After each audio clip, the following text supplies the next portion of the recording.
everybody. Welcome to Generation Dan, the podcast equivalent of getting melatonin gummies in your Halloween bag. I was thinking about that last night where I was like, melatonin gummies. Wonder if someone's like, gummy bears, but they're not. They make you fall asleep. Generational podcast with Gen X, Y, and Z. I am Atlas Novak. I'm your millennial. Who else is with me today? I am Nick Fernandez. I am your Generation Z counterpart. And I am Dino. I'm Dino, the genetic marvel. I'm Generation X. And yeah, fun times. Our guest with us today, you've seen her on YouTube and in the Cardfight Vanguard community. Please welcome. I'm OuterOrange, and yeah, I guess I'm a millennial. Is that how this works? Yeah, you and I were born the same year, so true. This man and I, same year. Let's go. But yeah, that's me. Yeah, this is kind of like Hollywood Squares. A little bit. Who's going to be Paul Lind? Oh, that's we're all Paul Lind. We're all Paul Lind.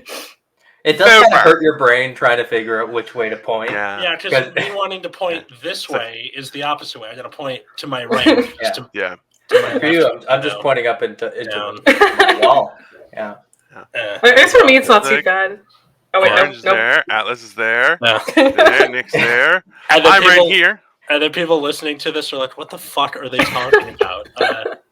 Absolutely nothing, and doing well at it. That's how we do things. No, we kind of sort of have a topic today. At the time of recording this, although it's a month later, Facebook went down along with WhatsApp and Instagram for 6 hours. And everybody was joking like, please don't let it come back. I hope it stays dead forever. And honestly, is social media worth it? I see the irony of advertising this on Facebook and Instagram. I get it. But, is it worth it? Let's ask a bunch of people who are not experts at all at this. Yet constantly use social media every day.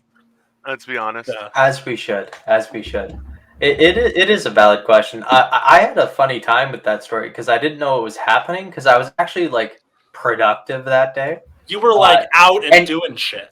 I didn't, and here's the thing: I didn't even check my phone for those hours. I went out for I had my phone on me, but I went for a run. I got home and I was like, I'm gonna make some food, and then I'm like, oh, let's have a shower. And then I got back, and then all my friends were like, what did you do for those 6 hours? And I was like, what happened? Sorry, what? Yeah.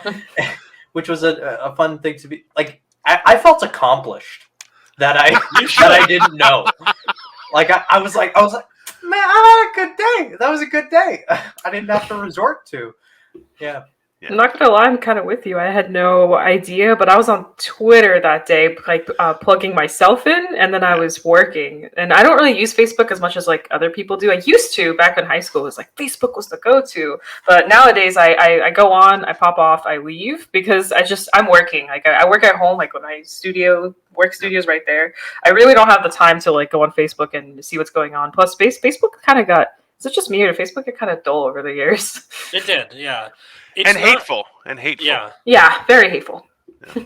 I think, usually what I end up using Facebook for is whatever I'm posting on Twitter, I will copy and paste into Facebook. It's not really... Yup. Yeah. Because, I learned about a year ago that on Twitter you can plan tweets.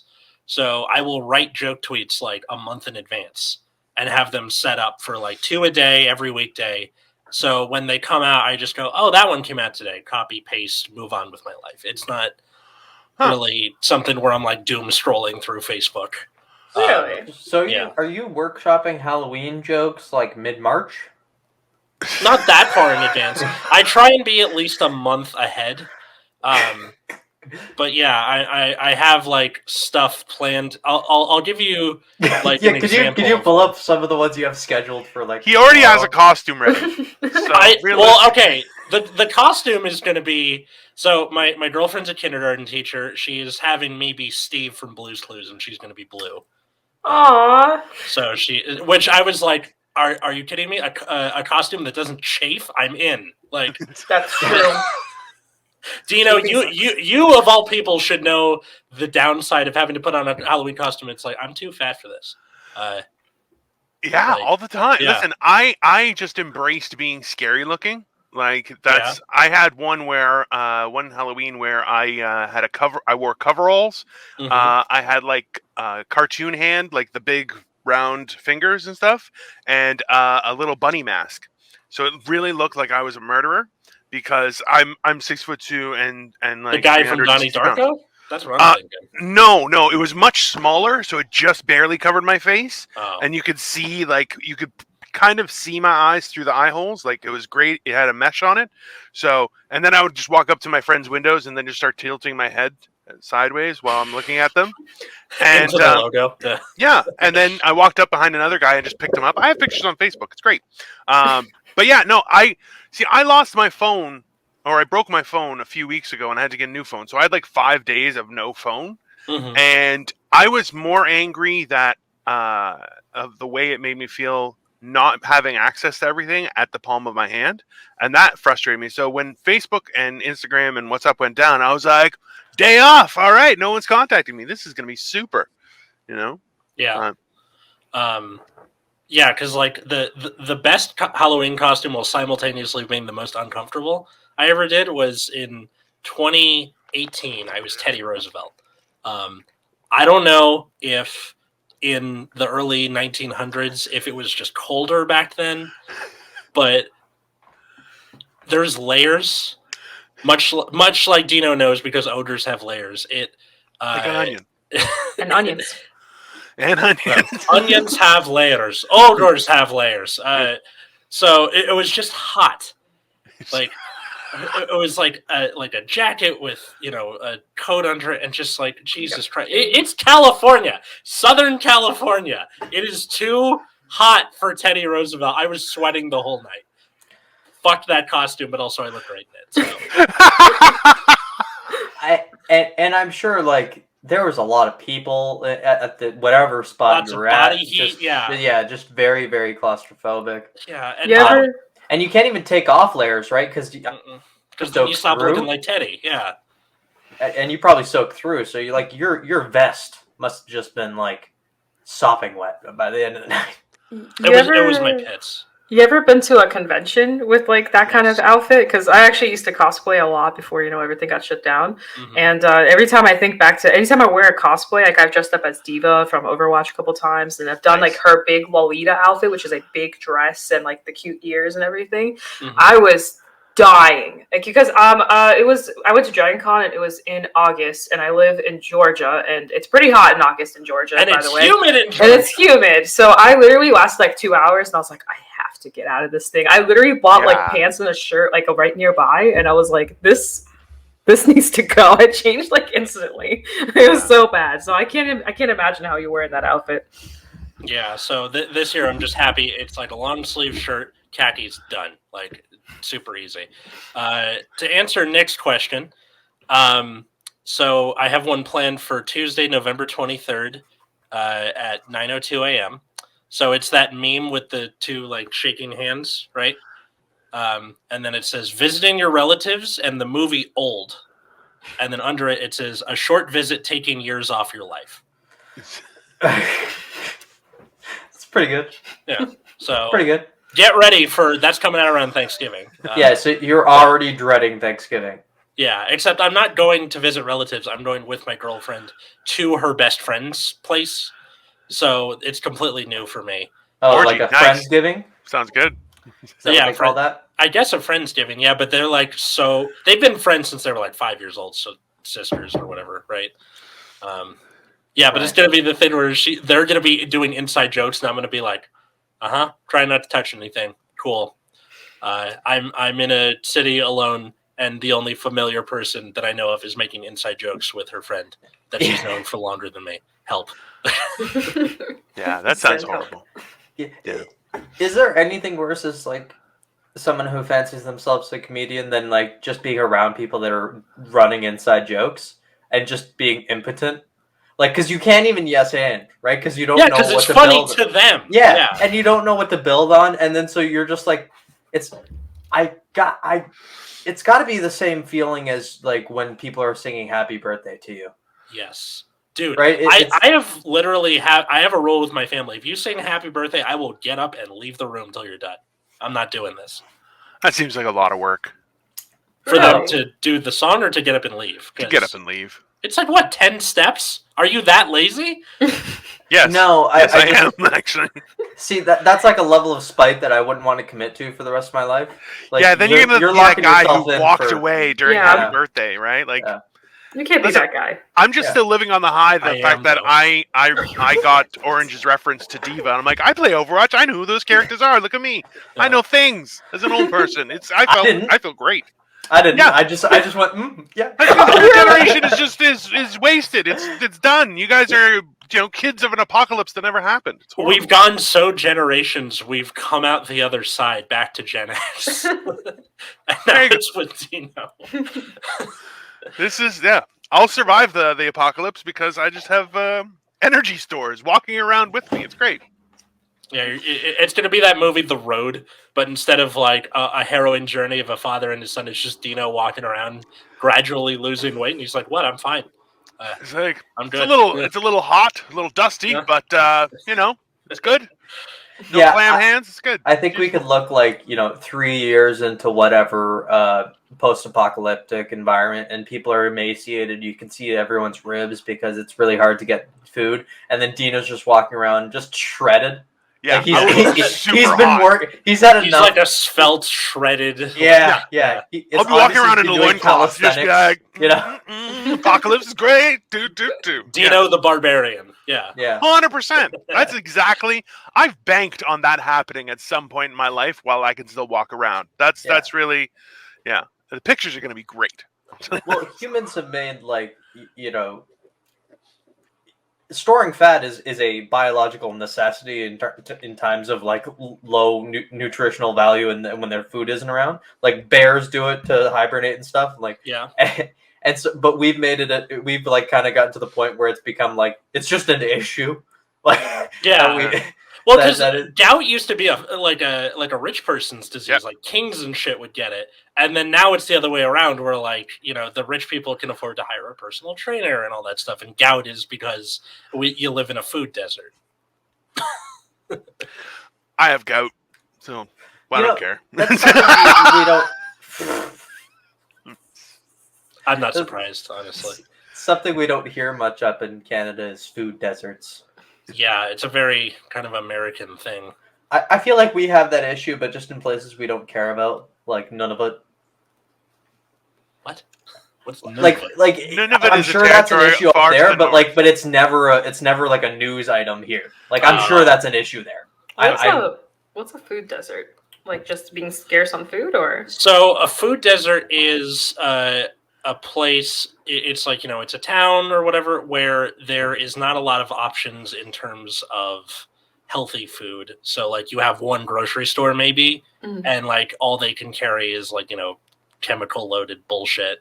And if you want to go to like the nearest healthy grocery store or whatever, or like a farmer's market, it's like 3 hours that way.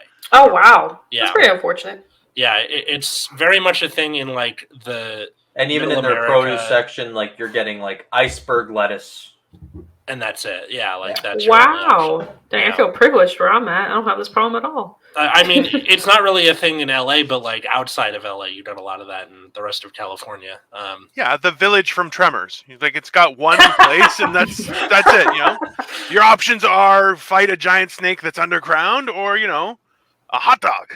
All right, here's the Wikipedia definition. A food desert is an area that has limited access to affordable and nutritious food, in contrast to with an area with higher access to supermarkets or vegetable shops with fresh food, which is called a food oasis.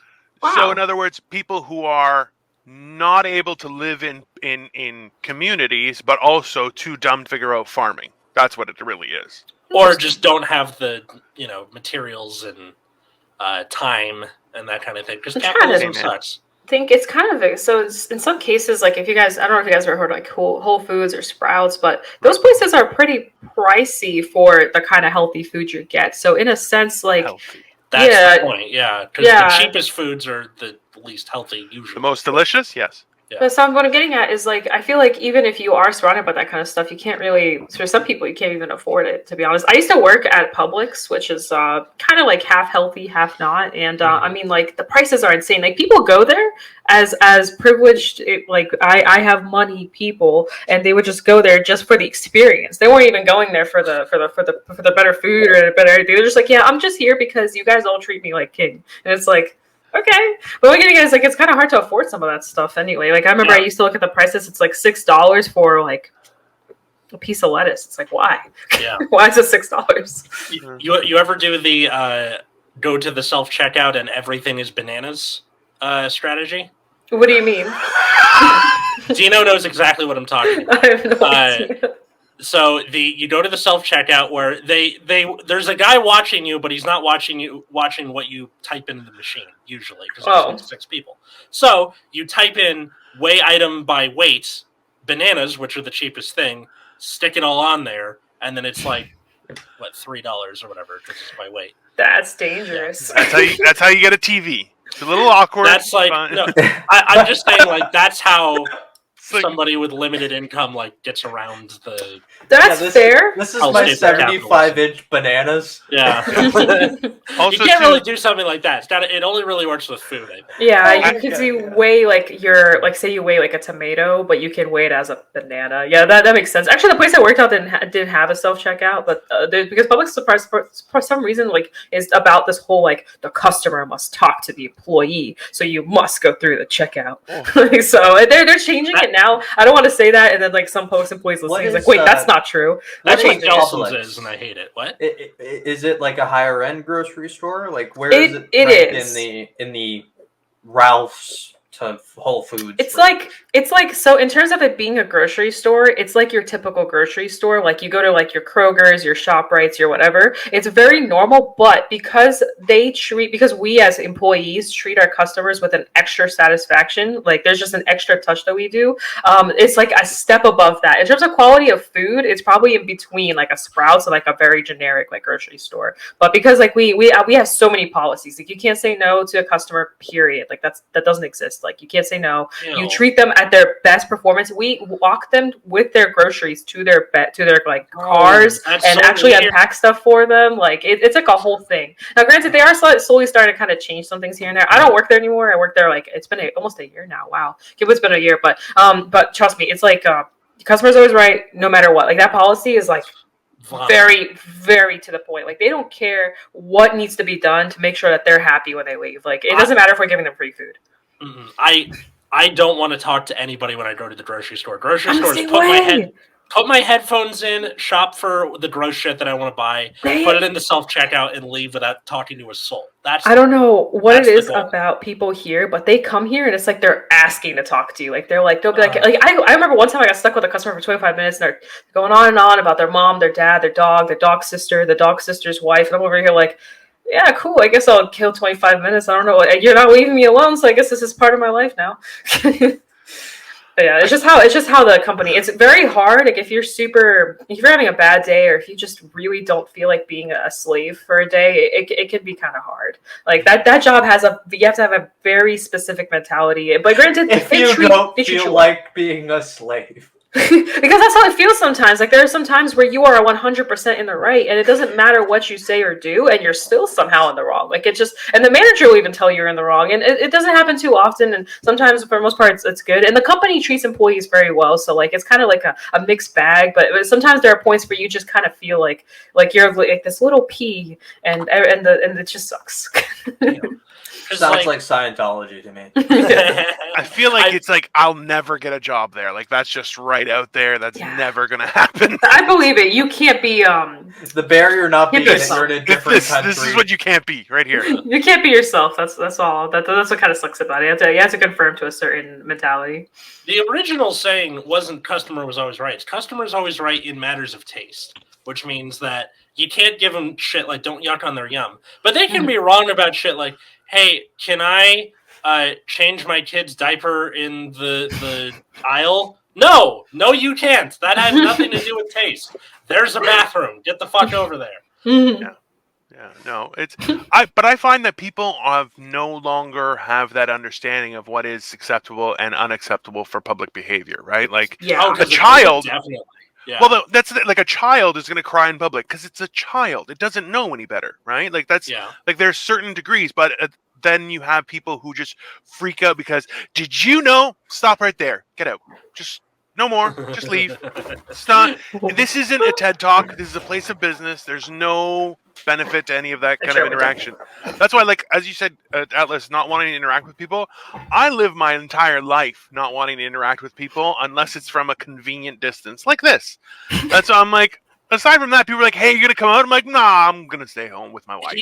He's the only one who I know who hasn't gotten the vaccine, not because he quote did his own research or because he's afraid of needles or whatever. He's the only one I know who's doing it because he just doesn't want to interact with anybody, and that's his reason.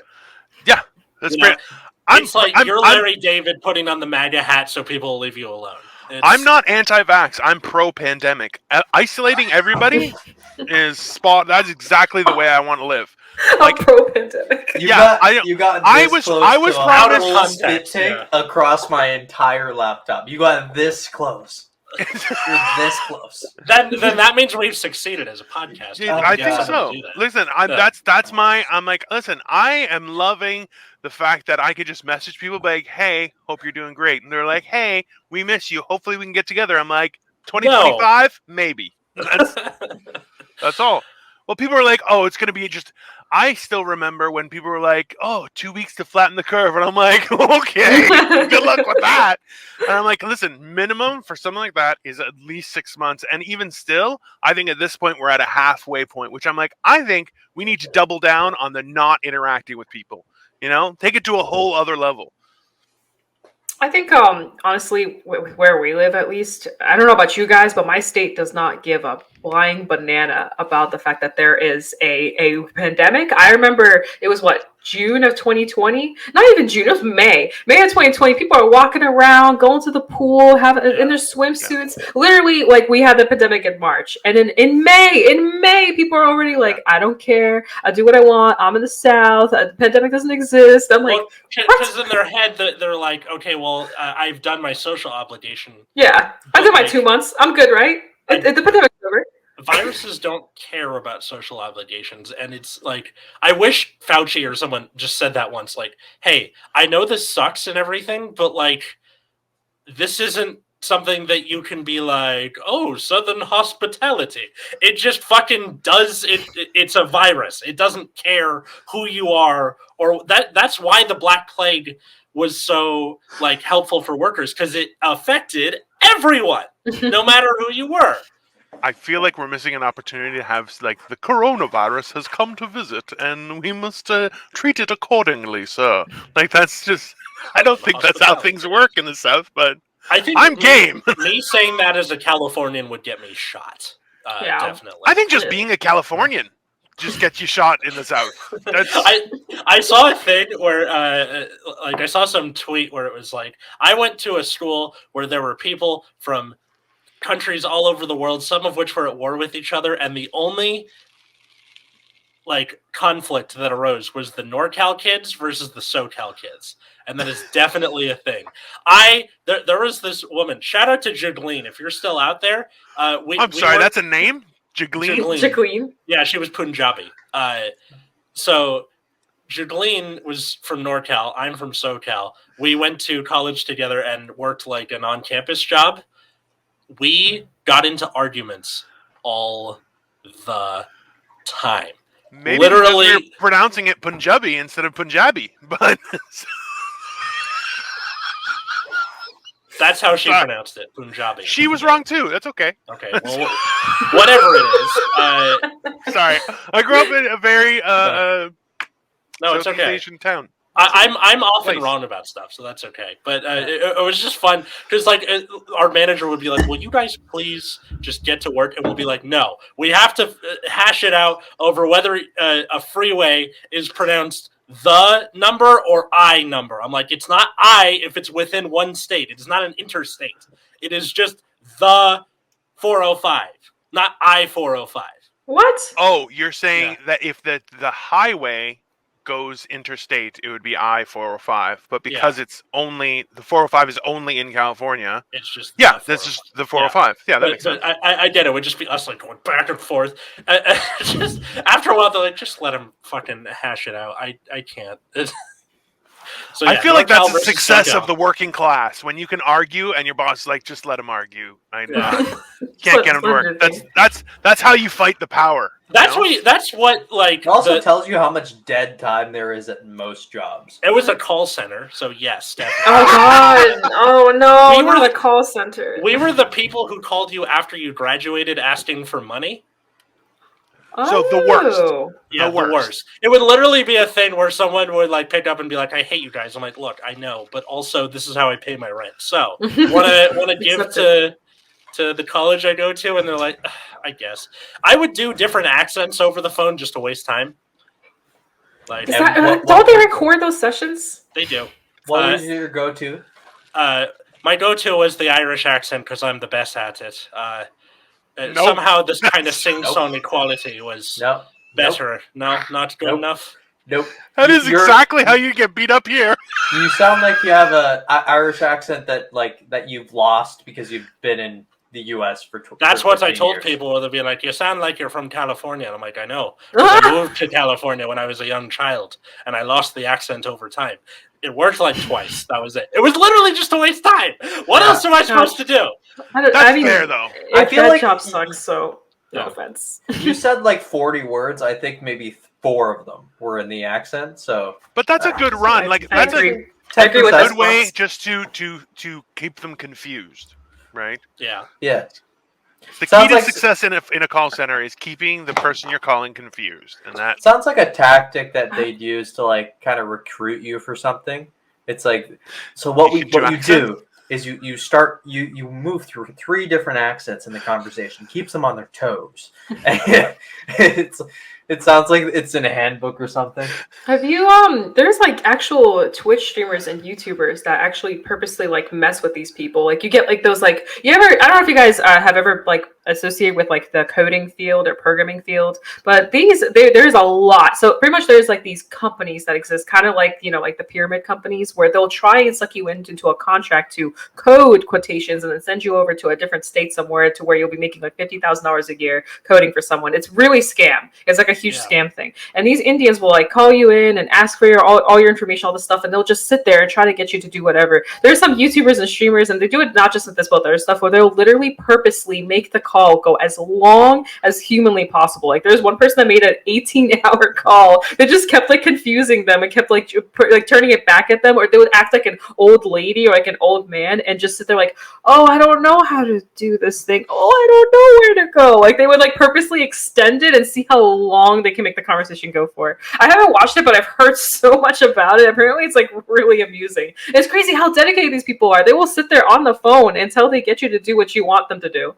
That's crazy. Like, yeah, I would sometimes like make a call and then somebody would just break my spirit, and I was like, I can't do this anymore. So awful. I used to do a chat company kind of similarly to what you do, but literally the same thing, but just through chat for cars. And you'd get these chats that are like, "My car is broken. Can you fix it?" It's like, "No, I can't. But I can send you to the calling place where you can get it fixed." But there you get that one person that irritates you, and you just don't want to do it for the rest of the day. Yeah. The one that stuck out in my mind the most was one time I called, a dude who graduated in like the 90s or whatever, and I get a little girl, and they'll be like, "Hi, I'm calling for this guy. Is he home?" She's like, "Yeah, that's my dad. 1 second, Daddy. It's someone from UCR. He sounds fat," and then hands him the phone. Oh! So the guy picks up the phone. I'm like, "I'm sorry, your daughter. I can't. Your daughter wins. Bye." Like, just hung up. My manager comes over and he's like, "What was that?" And I'm like, "He said I sounded fat." And he goes, "Yeah, go to the break room. Take a minute." Like, no, that's did you fair. say no? The young child. Yeah, said you sound fat. But it was like somebody said he sounds fat. That is a great way to derail a conversation. You sound a lot fatter than you look. I think that is the key to interactions after the pandemic. Are you just go full really scrolled and like break people's like spirit with Yeah. little stuff like that?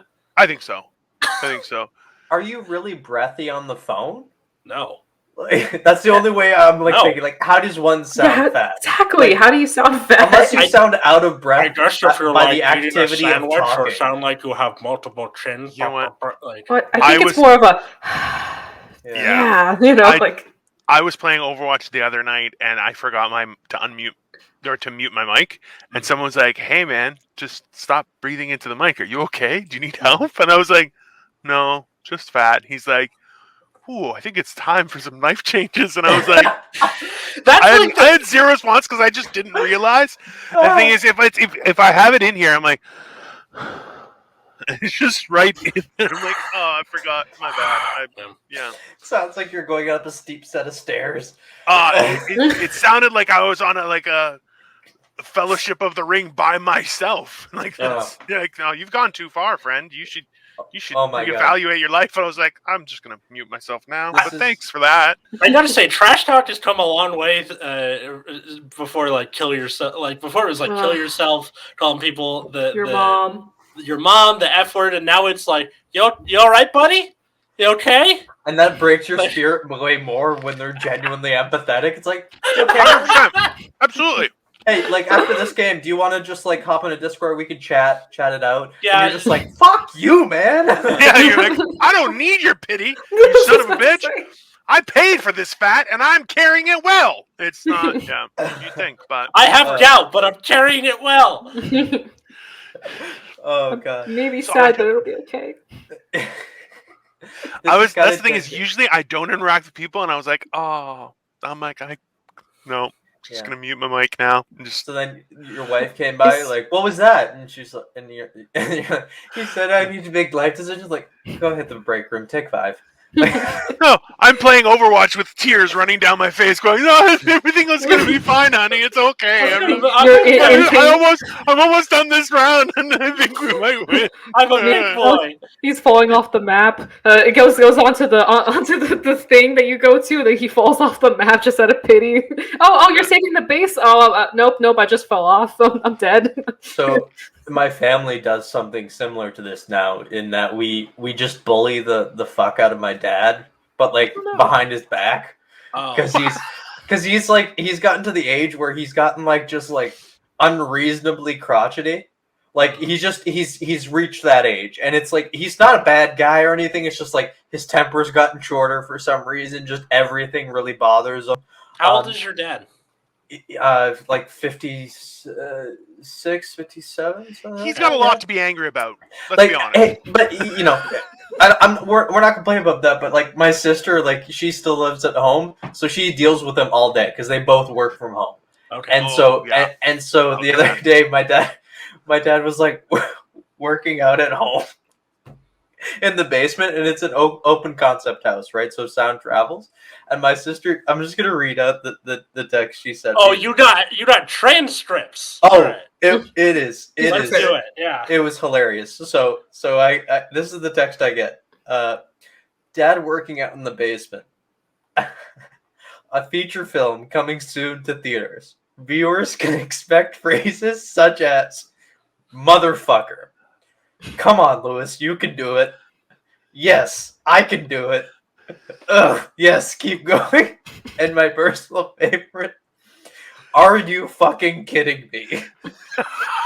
No context, by the way. We don't know what he's saying that to. She says, stay tuned for the trailer. Oh And my God. he's saying this to himself, but I'd hope. You guys ready for the trailer? Yeah. Absolutely. Let's go. Here we go.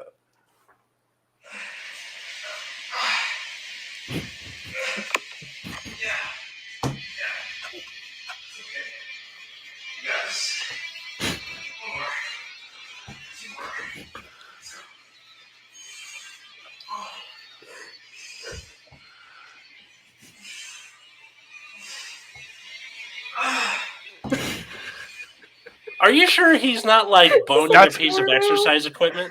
That's 100% a porno starring Nick Mouth Pleasure Fernandez. Yeah, That's definitely. The people just listening to this, like, I I don't know if like watching podcasts on YouTube is your bag, but there's like an extra bit with Dino putting up stupid pictures and things like that. So it's very satisfactory. Yeah. It's very, very self-affirming for me. But yes, it's quite fun for him.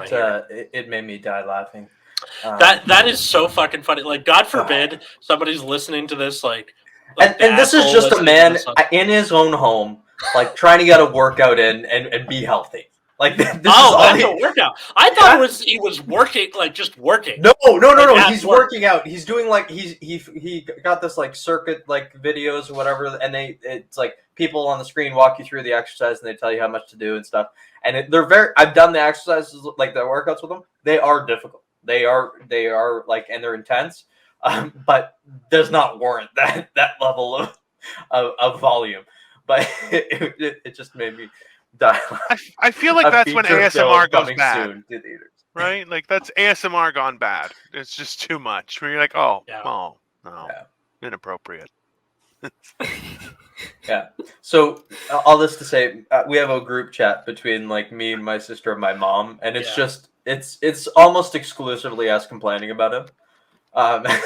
Because you guys your parents are still together, right? Yeah. Okay. All right. Yeah. Despite all his efforts, still like each other. Oh, that's good. My sister and I kind of have something like that where we'll have dinner once a month, and the whole time is just my sister complaining about my parents to me, who I see less often because I live on the other side of town, and my sister's like near to my mom, so they're constantly like just butting up against each other. She's like, "Have you noticed that Mom does this thing where she will complain about someone or something to you to get like hoping that you'll reciprocate with her, but if you say nothing, she just goes, 'Oh, okay,' and then just walks away." It's like if you have a kid and they like start crying and they'll look at you like, would this be no? And you're like, would this be get an up, example? Let's go. Okay, so we're at Publix. You don't cry. So I'm your mom right now, like, and she would go to your sister. Have you noticed that Atlas is a huge disappointment to you recently? No. Okay. All right. Bye. And just walk away. Kind of. Yeah. That's pretty close. Is she testing to figure out if she's the asshole kind of thing, or is it that she's trying to establish a co-hate situation? Both. It's both. Fair. It's both. And then my dad, on the other hand, he never complains about anything ever. Therefore, you can tell him the weirdest, grossest anything, and he'll just give you like a milquetoast response in return. Where you can be like, "Dad, I was the third gunman on the grassy knoll," and he's like, "Speaking of grass, I just planted some new grass out back." I'm surprised. That is a man who's mastered compartmentalization. Oh yeah, like that is my dad.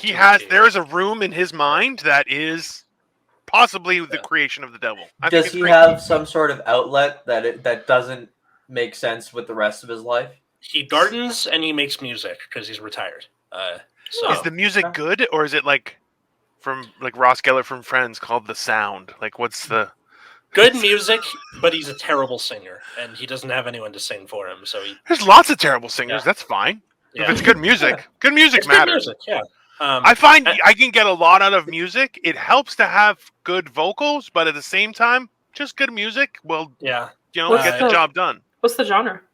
It's like kind of new wavy, like rock and synth pop and stuff. Like he's like he was, in his 20s and 30s and the 70s and 80s. So like, does he record this music, or is this just for like him alone in a room? He records the music, and like he wrote a song about his sister. Like my Aunt Jan just has it. I'll see if I can get like one of the songs and like plug it in here at some point. Yeah. Orange, do you have any? Can we get him to make us a theme song? Maybe. I might be able to. And please request that he like really belts his heart out singing it. No, the guy's got the worst. No. But I feel like that's perfect. Why? Why is that? See, this is why everyone hates your Good generation. music, Okay? like weird You know why? Because singing. you're like, I hey, feel if like that guy's that's kind of horrible at it, let's make sure he does a lot of it. You're an Auto asshole. tune. Yeah. You're just a dick. I showed him Jonathan Colton the other week, so that was fun. So he was singing along to like IKEA, just a moke and some pine and a handful of Norsemen. So he was like bopping along to it. Orange, do you have any siblings or? I have a little sister. We are exactly 15 years apart. So Wow. she's a Wow. baby. Well, she's I'm 27, so she just turned 12. Okay. So her birthday's in August, mine's in June. So we're but yeah, I do have a little sister. We were living together during like COVID times and everything, but since I got my new job, I moved in and stuff. So I'm in a different house now from her. But yeah, she's 12, doing 12-year-old things. I don't really know. It's really weird. Like I feel like it's hard to explain, but being that far apart is very strange. I actually have a funny story. When she was 2 years old, I was 17. I remember one time we were walking to the grocery store. Actually, no, she wasn't 2. She was like 1-ish because she was still in carrying form. So I could hold her. And I was holding her. My mom gave me to her. She's like, hey, can you hold Irina real quick? And I'm like, yeah, sure. I'll hold her. I'm holding her and this lady walks by. And she's just glaring at me. She's got that, oh my gosh, you're 16 and a half and you have a child type of look. And I'm holding Irina and I look at her and I'm like, it's not my first one. And she nice. This lady Loved it. Yeah. Dino, she gave me like the look. She's like, clip. Huh? Gotcha. The what? Oh no, god, forget it. What a great line. Okay, so it's not my first one. Then what happens? She just goes, trying to rate the younger kids. Like she was like one of those like ladies too, like a 45-year-old. She's got that look of like I just don't like I don't like the younger kids. Like she was like one of those people, like, and she just like stared at me, stormed off. Like I feel like it's a specific type of woman that has that energy. Is like she was like attractive when she was younger, and now she's no longer attractive, and she's indignant that she's not getting the attention. So now that they pivot into a different type of attention, right? Like where it's, my opinion's got to be known.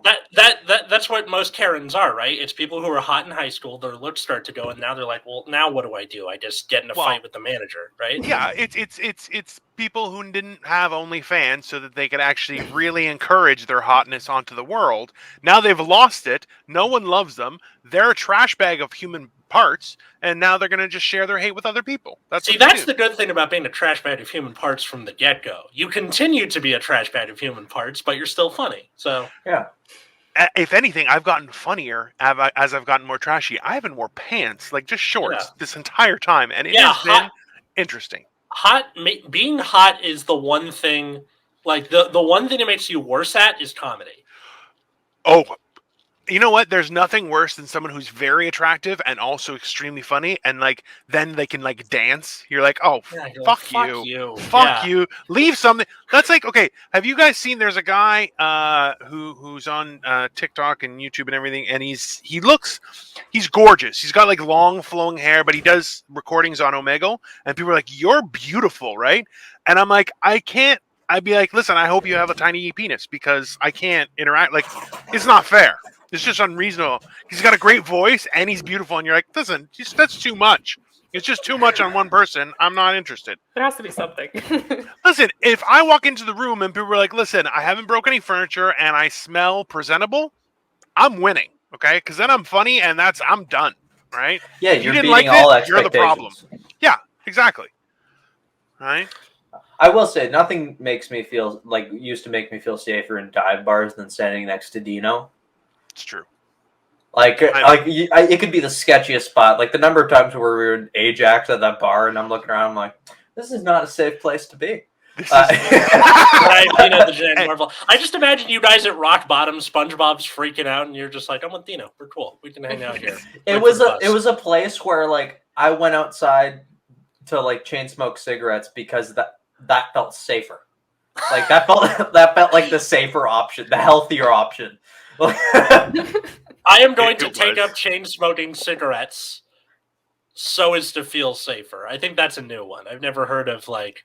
I literally I never smoked, and then I started smoking because of comedy, because like I was going to so many shows that with the same general like group of people, and they were so bad that I'm like, the carcinogens in my lungs is preferable than listening to your set again. Like comedy definitely got me into smoking weed a little bit. I don't do it like that much at all, but like it was definitely, I was like, oh, smoking weed, and now it's I guess it's not not too bad, because like in high school I was like, I don't trust any of you fuckholes. No, I'm not doing this. But comedians where they're like, we're kind of friends, we bounce jokes off each other. Like I felt safer with that than doing it in high school. Did you ever smoke weed in high school? Yeah. Either or. People. People. You know why you look down at me? No, you're both down from me. Sorry. That's what happened there. I was like, Orange Hello. first, then you. There, that's the compromise. I personally, so I did try it, like kinda, and okay, I don't know if it's the way I was smoking it, but every time I smoked it or tried to smoke it, it went through my ears and it really hurts. So I can't do it. Like it literally made my ears like burn, and I have migraines and stuff. So like my whole my entire neckline stopped burning. Oh, that's like in the cartoons with the steam coming out of you. Yeah, it hurt. Do you have holes in your eardrums? I don't know, but it hurt like crazy. So I actually never touched. I tried again, like when I was older, because I was dating someone that was a little bit into weed, and again I had the same issue. And he literally tried to train me to like pop, like really it's how smoke you it the inhale correct it, way. right? Like some people, if you take it in through your nose. Yeah. I have a buddy who always like blows it out through his nose, and I'm like, what? That's got to be like wildly uncomfortable. And he's like, it is. And I'm like, why do you keep doing it? He's like, I don't know how to stop. I mean, it is kind of neat to go, and it's like a baby. I do look like a dragon when I do that. Well, I can't do it because I broke my nose and like I have a deviated septum, so it doesn't work. Like I can try to exhale through my nose, and most of the time, like nothing happens. Like I'm gonna put all of my effort. You should really have surgery for that, eh? Like that's really unhealthy as you get older. Oh, like, I have had surgery. This is post-surgery. For real? And they left you with that face. That's interesting. Yeah. I couldn't resist. I'm sorry, but it is a serious thing. Here's the thing. The Ontario government would cover fixing the deviated septum. They don't cover cosmetically fixing the nose. So if I wanted them to also like break my nose and put it back like properly, like that would be out of pocket. Come over, I'll do it. No problem. I doubt you would set it properly. Well, probably. Oh no! I just break your nose again, and then they have to fix it. And, then they do it. I'll make it so bad that they have to fix it. So it would go right and then left again. Yeah, it would be a serpentine. Yeah. Serpentine on your face. Yeah, it's a great story.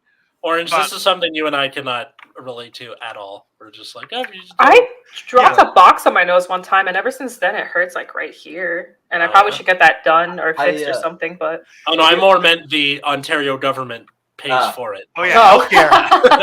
I'm fat, and that is the least of my concerns. My concerns are survival. That's more so than my heart. I could just get a new one. I got healthcare. What's interesting though is that my nose isn't detached. So like I can take the tip and like go wherever I want. With it. It's not attached. It's like one of those cursors, like like one of those. No, mine's pretty. Wait, mine can do that too. Wait, what? So it's right on the cartilage part, or can you do that with a bone? No, there's no bone. It's all cartilage, right? Well, no, up here. This is a bone. Yeah, this part is it's kind of wiggly, but that's where it's broken and where fused. Can you move your nostrils? I can, yeah. I can do too. Yeah. Hold on. No, like that, like just like literally just. There you go. Yeah. No, I can't do that. Oh my god, he can. Yeah. I can also move my hairline, which is interesting. Hey, you guys can move your nostrils. I actually don't know if you can. That takes a lot of concentration though, because I want to move my whole face. It does. Yeah. You have to like think about it. Same with my ears. I can do that, but it's. Can you can't wiggle my ear. I realized this when I was. Oh, yeah. Wait. What the heck? Hey, what are you, a wizard? So when I was little, like a baby, instead of like sucking my thumb, I play with my ears.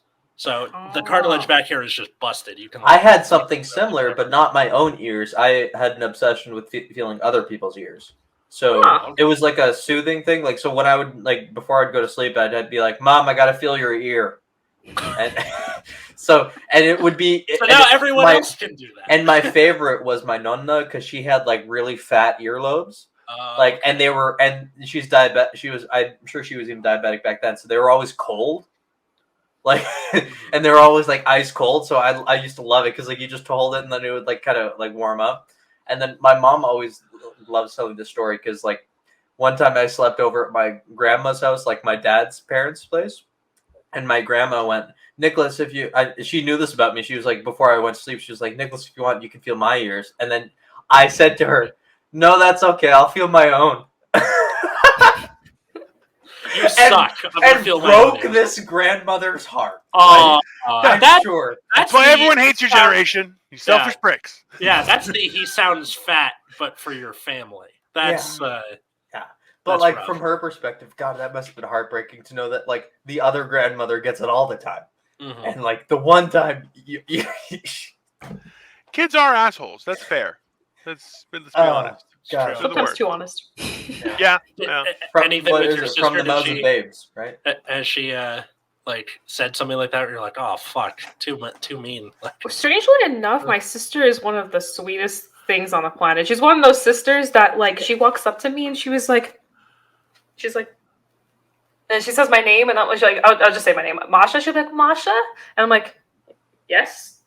Child thing. She's like, "You are the sweetest thing ever. I saw your YouTube thing and it was so cute." And I'm over here like, "You're a little too nice right now." I have a note from her from over there somewhere of just her just saying the sweetest things. She does not know the definition of making fun of someone. She just says a lot of She compliments. may be a spy. She might be a spy. Maybe. She's just so innocent. You said she's 12 right now. That's when everyone's brain catches on fire. Yeah. And people get I was about mean, to say she's about to go through the Thunderdome, right? Yeah. So young girls tend to be nicer than boys. Boys are dumb from the beginning. Yeah. Right? And then puberty happens, everyone becomes an asshole. And then you kind of have to decide once you're an adult, you're like, well, do I stay the course as an asshole or do I change? Dino stayed the course as an asshole. I didn't think I was an asshole for the longest time. That happened to me too. And then someone talked some sense into you. It happens. No, I just kind of realized that life is better when you're nicer to people. So I've been trying to incorporate it, but I find that a lot of people take advantage of that kind of stuff. So I'm just like, no. You have to earn not be. You have to kind of pass through the asshole life. And then I'll be nice. It took me a while to break through that shell. He's still on that. Yeah. He's still on that shit list. I'll be honest with you. There's been a couple times where I'm like, "You should walk home." And he's just like, "What? We're in Oshawa." I'm like, "Yeah, but you're really annoying right now." He's just like, "I'm sorry." I'm like, "You remember the time where Andy abandoned me there?" And you were my God! What a piece of shit. So. When me and Nick, so we're fairly close. I'm fairly close to a Subway here. So I would tell Nick, you know what, you can get a ride close by. I don't because I live with my in-laws as well, with my wife. So I don't really have my own office area kind of thing. So I would use my car as my private area, right? Just to get my head straight and everything like that. So I didn't really drive people around, but Nick was like, "Hey, would you mind?" And I'm like, I knew Nick, and I was like, "Okay, that's fine. Let's go." And the one place that he was talking about before, where he was like, this place is so scary, was the place where I stood in the background, and a guy that was at my wedding, came in because he knew the guy running the show, and this guy looked past me, and I would just stand against the wall and just don't move, right? And I'm like, I go, "Nick, watch this." He goes, "Well," I go, "That guy was at my wedding. He knows who I am. He's not going to realize I'm here because he's going to think I'm furniture." And sure enough, he just looks by and just passes and just doesn't realize. And I'm like, I scream his name, and he just looks around. He's like, "Where did that come from?" I'm like, that's peculiar. And Nick just looks at me and goes, "How are you doing this?" And I'm like, I don't know. But then another place, a guy was like, he did his set. He sucked because Well, ain't a partly bag because of dicks. Nick kind of heckled him right in the middle of his set really well, and that kind of got the most Oh. laughs. Yeah. Oh, you killed his here's set. the thing. Here's the thing. Torpedo of a man. No. You killed his set. No. You need the context of this. So all the way there, driving there, this guy like, at the time, like we went to Mike's together because like I thought he was like trying to get better. It's not the case. But he all the way there, he was like, I hate all of my bits, and I'm like, in my head, I'm saying I agree, they suck. But he's complaining, but every single time he would go up and do the same 5 to 6 minutes every single time. And this time you got mango mojitoed. Sure. What? There was a guy in the LA comedy scene named Mango Mojito who would do literally the same 5 minutes, word for word. Wow. Was Every it funny at least, or No. no? Yeah. So same. Yeah. He did. But this guy, he the whole time there, and then like while we were driving there, he told me like a story about somewhere he used to work, which was a genuinely hilarious story. And so I was like, why the fuck have you never said this on stage? It's way funnier than anything you've ever said. And he goes on stage. He's like, you know what? I'm gonna do that tonight. And he goes on stage and he's like bigging himself up like the whole drive there. And he goes on stage and does the same shit again. Oh my like, God. Chicken shits out. So I was irate because I had just listened to his sob story for an hour in the car about how he needs to try new stuff. And then he goes up in front of no one. There's 3 people in the audience, like, and does the same thing because he's worried about bombing. I'm like, this show's going to suck anyways. At least try some new stuff. And yeah, I was really, really mad. The best part is that I was sitting with Nick and we were both kind of heckling him. This guy, so this is just to help you guys understand, this guy is also the guy who's changed his name on Facebook to try and recreate himself like 7 times within a matter of months. And the artist formerly known as Prince, and then like the artist formerly known as Prince. Yeah. And but he's not making new music. He's doing the same 5 Yeah, minutes. that's And the also, thing. is it the same picture? Please tell me it's the same picture. Yeah. No, he won't change his. Yeah. Oh But my like, God. so he was Latino, and I'm like, and just because I knew it would bother him, I'd be like, well, you're Mexican. He's like, I'm from where's Ecuador, I think, and I'm like, yeah, same thing. Just because I'm like, I've been to those places. I know it's not the same thing, but just to piss him off, I would be like, yeah, same thing, right? And just proceed to go into whatever. But yeah, in the end, after he finished his set, so you know this, Atlas, is if you do a set, you want to stick around and watch another couple just to support the show, right? And you should, if you could stay the whole night, great. If you can't, don't, but stay for a couple. And he literally finished his set, was like, I'm going to go check out another show. Left, and Nick was like... No, he was my ride there. And then he went, he just like, I'm going to go stand outside. And then he texted me, he's like, man, I got to leave right now. And I'm like, I haven't done my set yet. And he's like, no, I just got to go, man. I got to go. And then he's just like, I'm leaving. And then he just left. And then I look at Dino, I'm like, hey, can you like give me a ride back to this? I'm like, we are 45 minutes outside of the city. Yeah. And he's like, can I get a ride? I'm like, no, we came here with him. Leave me alone. And he's like, read these texts. And I'm like, yeah, I'll drive you home. And then the worst part was this guy, he didn't give a reason for leaving. He left. He just went to another show. Not even to and posted pictures of it. Just to be there. Okay, okay, so when you have a bad set, Orange, I don't know if have you done stand-up before? Okay, No. So when you have a bad set, all you want to do is get the fuck out of there. You don't want to talk to anybody. You like have the stink of yourself on you, and you have to go take a tomato juice bath. So typically, if I have a bad set, I don't want to do comedy again. I just want to go home and like watch something or play cards with people or whatever. Yeah. But this guy apparently is like, I must redeem my. He was like, didn't go to I do a must set. restore my honor. No, but he didn't. was done. He just went to another show to hang out there. Why? That doesn't make any sense. Exactly. So weird. Well, there's a girl that he was pining over too that was over at that show. Oh. And the best part is he would follow her around like a puppy dog And do the same 5 like, minutes to her. oh yeah, and that's the thing is like, dude, the funniest I've saw him was when Nick heckled him. It was hilarious because on stage he was laughing along with it and it was like exactly and just tried to run with it. So it's like it wasn't a bad set. He just felt bad because he's a trash bag of a human being. Yeah. I've definitely done that, although that was mostly middle and early high school. If I'm in proximity with this person, maybe they'll notice me and like me. That's not how that works at all.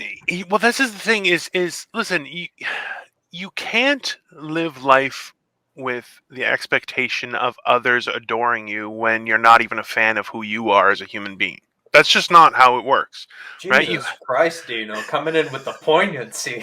Yeah, coming in with the poignancy. And listen, social media makes that worse. Bam, we come full circle. We have that's the whole thing is you have the illusion of what people think you are. Like what people think of you is never any of your business. It's really not, right? And if it's a problem, someone will bring it to your attention. But you have to be comfortable with who you are as a human being before you can actually achieve, for lack of a better word, what you're destined to do with your life, right? Like, and that's the hardest part is like for me, people are like, okay, so I know this is going to sound weird. When I was much younger, I was very harsh as a person. What? And I had to learn to not be as harsh. And then I realized I don't really give a shit about other people's feelings. So now I just try and not be as harsh unless someone really antagonizes me and I'm like, hey, I'm going to ruin your entire self-image. And then I do that. To be fair, Dino says nothing to strangers, even like if they're out of line or whatever. He says nothing. But the people that he cares about or that he's close to, he will eviscerate you. That's pretty true. Which is or he will Photoshop you on on a Pixar villain and then show it to you for the rest of your life. Yeah, there you go. Yeah, it's pretty good. Or the bearded syndrome. I like how you took the picture of me with the dilated right eye. I really enjoy that picture. Hey, as soon as you sent it, I'm like, that's it. That's the one I'm going to use. Here's the moment. Yeah. Oh my God. Beautiful. Honestly, going to a topic of loving yourself and all that, it's a really hard pill to swallow to accept you for you. Like a lot of people, I feel like chase like this like dream of what they want to be or what they trying to push for, what people believe that they should be, and they never really chase the dream of themselves, like who I am and what I should love about me. And it's actually kind of a really hard cookie to crumble. I feel like it's one of those things that you just you either spend your whole life doing it, or at some point you realize, you know what, this is who I am, and I'm just gonna live with who I am. Yeah. And you know what? That's very well said, Orange. In all honesty, I feel like that's what we like. I wanted to be in finance for the longest time. That's why I went to school for. I got a job at a bank. I worked there for 15 years. And eventually I was like, I hate this. Like, this is I love the knowledge and the information it's granted me. And also the little bit of power it gave to lord it over people who were poor. But at the same time, Jesus, I didn't, well, no, that's fair. Okay, come on. whatever. What's the point of having a crown if you can't show it off a little bit? Oh but ultimately, you're going, but I didn't enjoy that lifestyle. And I was like, listen, I was making great money and I felt broke. And right now I'm like, I'm the poorest. Well, okay. I am making the least amount of income I've ever made in my life, yet I feel like I'm actually achieving something and I'm actually feeling like I'm doing something good, right? Not like a good person like Mother Teresa, but like good as in, hey, people laugh. That works.